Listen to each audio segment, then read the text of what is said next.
How's it, guys? This is DMC Sessions. I'm a Pendule Pakate. Um, Today is a real deep kind of session that I wanted to have. Um, as some of you know, that there's a state that's going on in our country. You know, I've been at a loss for words, man. Like, it's like I don't have the the energy, because we've been singing the same song.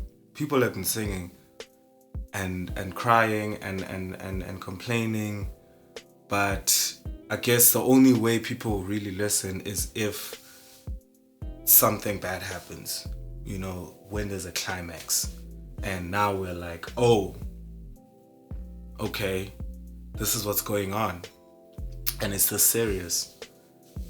There's two topics that I want to talk about today in this DMC session.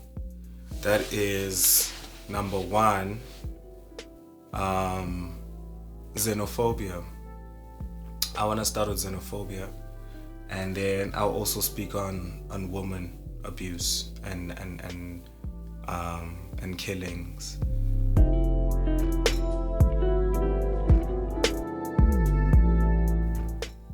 So in xenophobia,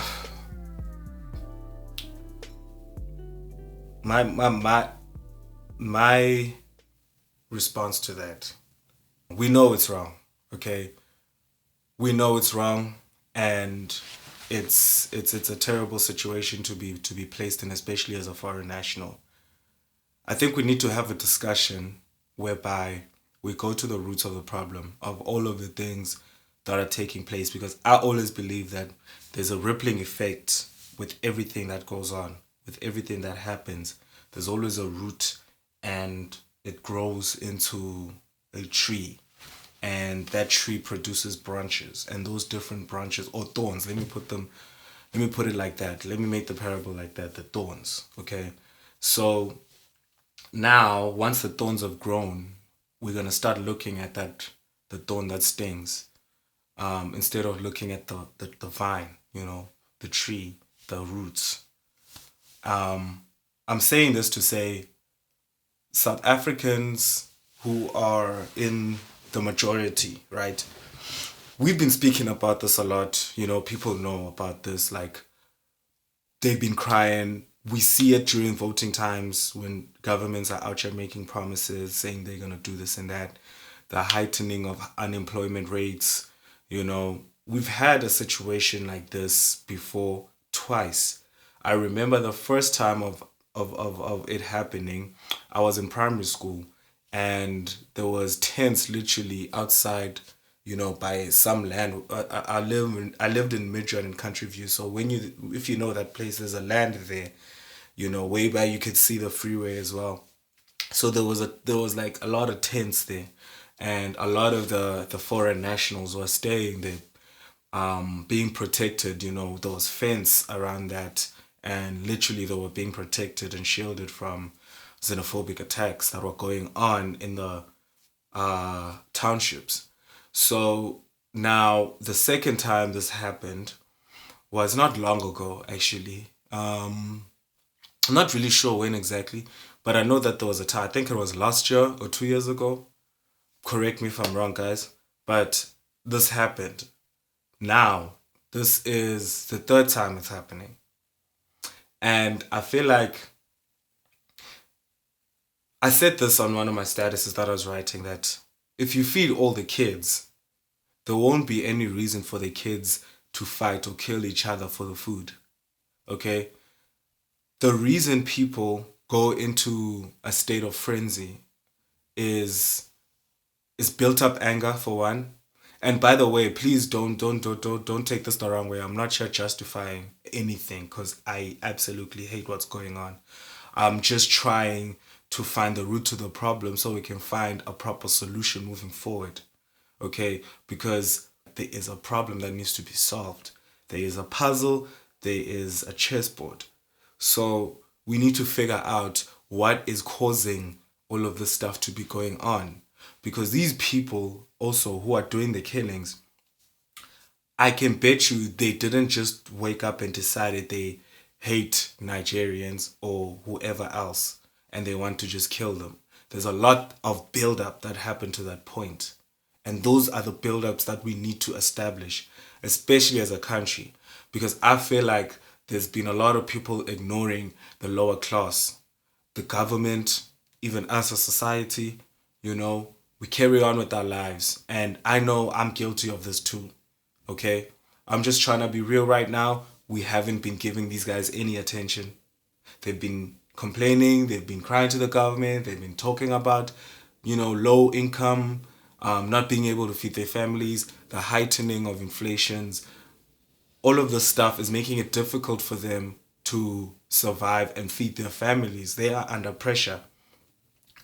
And they are seeing now an enemy in front of them because they're seeing this nearby person taking the food out of their mouth. They're not going to the root of the problem. They're seeing these foreign nationals as the enemies of the ones who are taking the food out their mouth.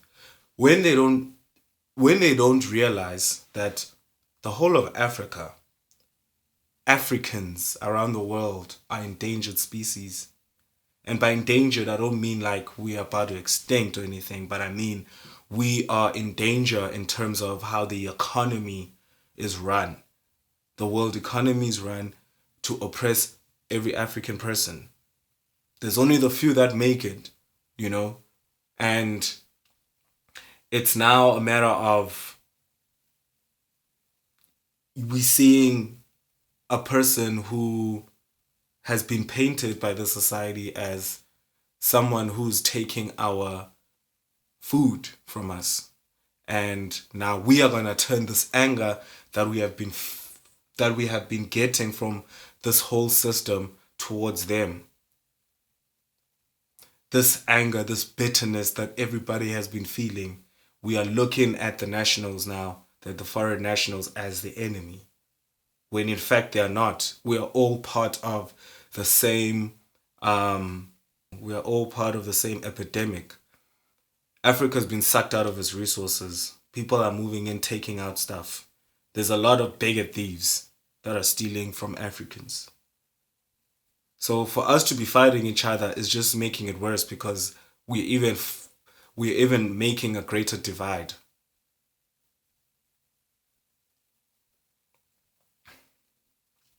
Like I don't know what we can do because sometimes I feel powerless because I'm like what can we do as as citizens, because we've been taught to run this system. This is something I've been talking about for a long time. And this system is flawed because only a few can make it. It's only made the only way capitalism to survive is if it steps on toes. It's battle of the fittest. It's the weak, the strongest survive. The more opportune survive. You kind of place at an equal ground at an unequal level. Like you need to win the same game when you have restraints on you and others have steroids on them. So it's kind of an unfair game. I once said to someone, I was having a conversation with them, I was like, dude, the way things are going, I don't know what the climax is. Because I've been looking, things have just been going downhill, downhill, downhill in every form of the word. As the unemployment rate rised, I was like, how are people surviving? How are people actually going to buy something to eat? Let's take it as literal as that. I feel like there's going to come to a point where people are going to fight back. There's going to be a breakout. There's going to be a revolution of some sort. Because we know history teaches us that there's always revolutions that take place. The overthrowing of kings.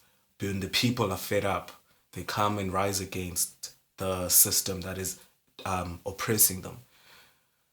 So I was like, man, I was tripping because I'm like, and who are going to be the victims of this uprising? But it seems what I'm seeing now is the uprising is towards the wrong enemy. And I'm not saying we should sort things out with violence, but I'm saying that frustration they've been getting is pushing them towards that direction. And the enemies they are facing now are not the real enemies. We need to have a deeper conversation as a government. The government needs to have a deeper conversation about how they can help, Africa out. Africans need to come together from all over the world, not just South Africa. Because what happens is the Africans are being oppressed where they come from. So they come here for greener pastures. So now they're here trying to find a better life. And it so happens that they are able to get these opportunities now because they're so hungry they don't need to charge more. Some of them don't get taxed. They can take smaller wages because to them the currency is stronger for than the currency in their country. The South Africans have to are living in a country with the rands as they are, and we're dealing with the prices as they are. There's no country we're going to for a lower currency where we can do an exchange and get more money. The South Africans here are poor, and they're not getting opportunities because they feel like the opportunities are being taken by the ones coming for greener pastures. But the cause of the problem is that Africa itself is being drained from its resources. These people wouldn't have even needed to come here if they were good in their country. I don't blame them for coming here, to be honest. You know, I would come here if I was coming from a very uh, a very poor country and I was looking for opportunities. Africa, okay, South Africa is part of Africa, is part of my home. So I'm gonna go there and try to find opportunity. I have to do what I can. Capitalism teaches we have to do what we can to survive. We need to we need to have a competitive edge. We need to beat the next man, consciously or subconsciously. But the fact that we will be willing to by any means necessary get to a higher level, which is normal for human nature because you're built to survive. This is a jungle. That's gonna happen. So we need solutions, guys. We need solutions, practical solutions on what must happen. I feel like the government really needs to listen to young people. For one, that's what I feel, because we're coming with new ideas. Um, I like the direction EFF was taking, where they wanted to kind of build the wealth up again by getting the land, And I know that a lot of people will be disagreeing and saying that that is not the right way to go, but I feel like it is. There's the land is wealth, and it needs to be distributed. I feel like we're all fighting amongst ourselves, and no one is willing to lend out a hand. Um, I feel like we need to find practical solutions in terms of how we get wealth back into our country running. And Africa has wealth itself. We just need to learn how to be independent. And a lot of people are scared because they say, well, investors will go away, and our economy will fall. Guys, we need to learn how to sustain our own economy without dependence because we have the resources. We have the skills, we have the creativity. And I feel like once Africa actually gets to a point where they take that risk and cutting off the investors, or if they leave, they leave, you might even get other Africans from other countries, who feel they're depressed. They may come here and bring their riches here. You're already seeing a lot of African Americans trying to come back to Africa. We know about Steve Harvey trying to invest into Africa in a way. He's one person, but he's quite doing a lot.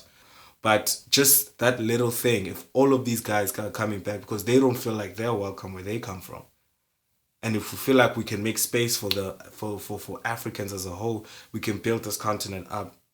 And we don't need, freaking investors and stuff who are bringing in stuff that they're already taken from us anyway. We just need to come together and formulate a strategy. And I'm not expecting every African to do this, of course, but at least the ones who see what's going on and who are in the position to help, who are in the position to make that change, who have the power to do so. It's gonna take risks. It's gonna take, sometimes maybe the risk of the economy falling, but we can build it back up. Because the thing is, investors are gonna go anyway if this place turns into a war zone. So what's the win? We need to stop killing each other, guys. We need to. Humanity is a lot of things. It's a lot of things.